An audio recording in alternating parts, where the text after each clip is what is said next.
X serviceman league district Kullu and Lahaul Spiti एवं chairman ex serviceman Congress department Himachal Pradesh आपके सामने 3 मुद्दों के बारे में चर्चा करूंगा। पहला मुद्दा है ये अग्निपथ योजना, दूसरा मुद्दा है OROP, तीसरा मुद्दा है आर्मी को राजनीतिक करना। सबसे पहले हम आते हैं कि भाई अग्निपथ योजना क्या है। आपको मैं बताना चाहता हूं कि अग्निपथ योजना जो है वो केंद्र की भाजपा सरकार ने जून 2022 में इन्होंने निकाली। इसमें जो भर्ती जो है आर्मी की भर्ती होगी वो 4 साल के लिए होगी। 4 साल के बाद जो है 25% जो है वो रेगुलर किए जाएंगे और 75% जो कैंडिडेट जो है उनको वापस घर भेजा जाएगा। और इसमें ना कोई पेंशन होगी ना ही कोई रैंक होगा। और इनकी जो ट्रेनिंग है वो 6 महीने की होगी।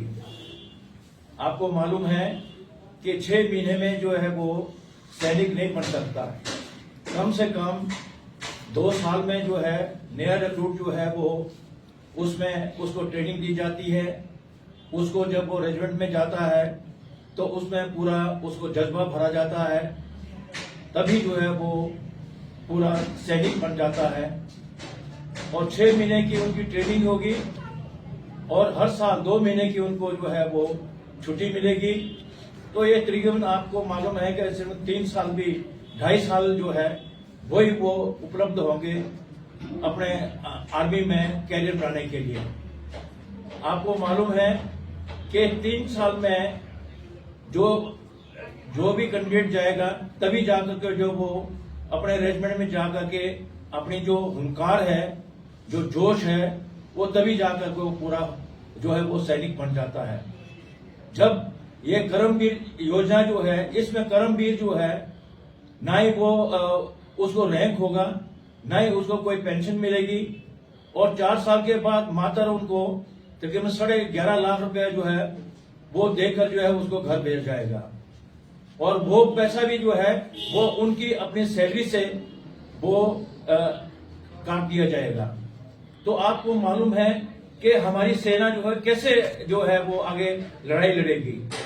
जिस सैनिक जो है जो बॉर्डर पर जाएगा वो ये सोचेगा कि मेरे अगर मैं देश के लिए काम आऊंगा तो मेरी फैमिली को ना पेंशन मिलेगी और ना ही उनको आगे एम्प्लॉयमेंट मिलेगी, ना ही उनको कंटिन्यूस सर्विस मिलेगी और ना ही उनको मेडिकल सर्विस मिलेगी।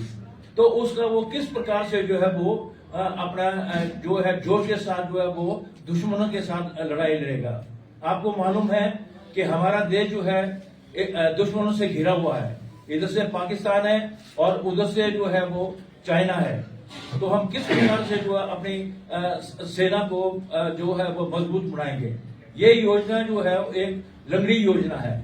इसके साथ मैं आपको ये भी कहना चाहता हूँ, पीछे कोरोना काल में 2 साल में जो पीछे भर्ती हुई थी तकरीबन 1.5 लाख हमारे युवकों ने उन्होंने मेडिकल पास किया था, रिटर्न पास किया था और साथ में ही उन्होंने फिजिकल टेस्ट भी वो भी पास किया था। वो रेडी थे, मतलब कि ये आर्मी में परमानेंट तौर पर जो है वो जैसे पहले की प्रतिज्ञा होती थी उसके आधार पर वो बिल्कुल रेडी थे ज्वाइन करने के लिए। लेकिन ये जो बीजेपी सरकार सेंटर की गवर्नमेंट है उन्होंने क्या किया कि जून 2022 में ये जो है अग्निपथ योजना लाई और उनको जो है बाहर कर दिया। और फिर जब ये इसके बारे में हमारे कैंडिडेट उन्होंने प्रोटेस्ट किया तब उनको ये कहा कि भाई आप 17 से लेकर के 21 साल तक की उनकी आयु थी, अब उन्होंने 2 साल जो है वो और बढ़ाया, 23 साल तक किया। लेकिन तब उसके बाद भी जो है वो ओवरेज हो गए और उनका जो भविष्य जो है वो बिल्कुल वो जो है वो खतरे में पड़ गया और उनके आगे सामने जो है वो बिल्कुल अंधेरा छा गया। और साथ में ये भी मैं कहना चाहता हूं कि जब 25% जो है उनको परमानेंट किया जाएगा, तो वहां पर भी देखिए वह कितने कंपटीशन होगा। वहां पर भी जो है वो कुछ ना कुछ जो है वो करप्शन के चांसेस होंगे और कोई सभी अप्रोच करेंगे कि भाई मुझे लिया जाए और मुझे लिया जाए। इस प्रकार से जो है वो ये एक करप्शन का एक और भी साधन जो है बढ़ेगा।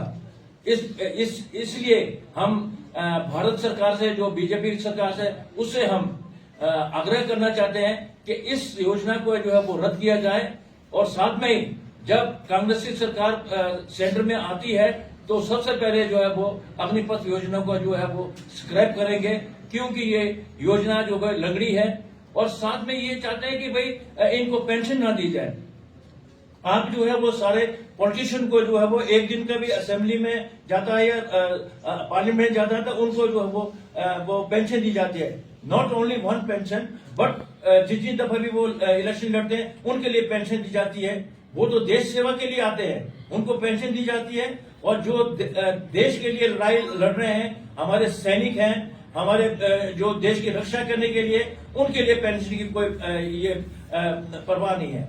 तो इसलिए जो हमारी जो सेना जो है वो बहुत कमजोर होगी और हम चाहते हैं कि इस योजना को जो स्क्रैप किया जाए और जो हमारी जो पहले की जो हमारी जो पद्धति है, जिस प्रकार से पहले रिक्रूटमेंट होती थी, उसी के हिसाब से जो है वो रिक्रूटमेंट जो है वो की जाए।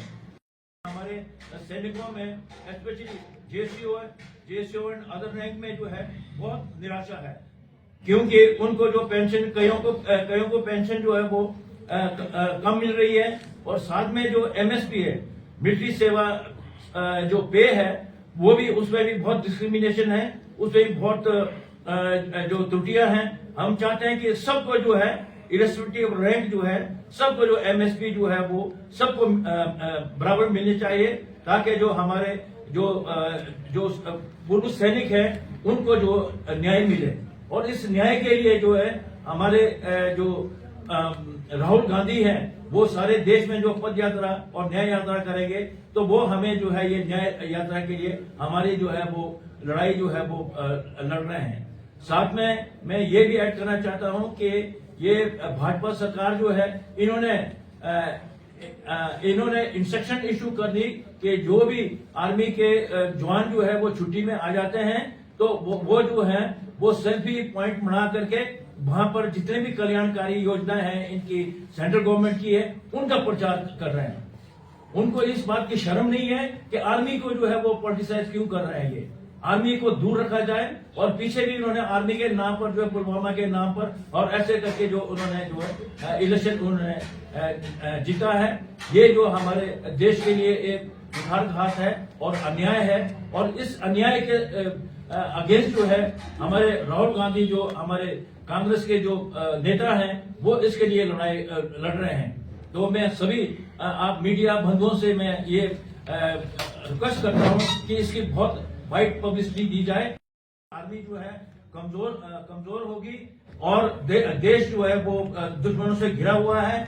और जो हमारे जो और किसी को पेंशन मिले ना मिले, लेकिन हमारे जवानों को जो है, सैनिकों जो है, उनको पेंशन मिलनी चाहिए, ताकि वो अपने जोश और जज्बे के साथ जो है वो आगे जो है दुश्मनों के साथ लड़ाई लड़े। और उनको ये उनको भरोसा हो कि मैं अगर देश के लिए काम आ जाऊं तो हमारी जो फैमिली है वो सेफ रहेगी, उनको पेंशन मिलेगी और उनको जो है स्वास्थ्य सेवा मिलेगी, उनको कंटिन्यू सेवा मिलेगी और उनके आश्रितों को जो है उनको जो है वो नौकरी भी मिलेगी। साथ में मैं ये भी कहना चाहता हूं कि हमारे जो कर्मवीर जो है वो देश के लिए अगर काम आ जाते हैं, उनको शहीदी का जो दर्जा है वो नहीं दिया गया है। क्यों? वो भी तो देश के लिए काम आ रहे हैं, वो भी तो लड़ाई लड़के दुश्मनों के साथ लड़ाई करके देश के लिए, देश की अपने जान की कुर्बानी दे रहे हैं। उनको भी जो है वो शहीद का जो है वो दर्जा जो है वो मिलना चाहिए।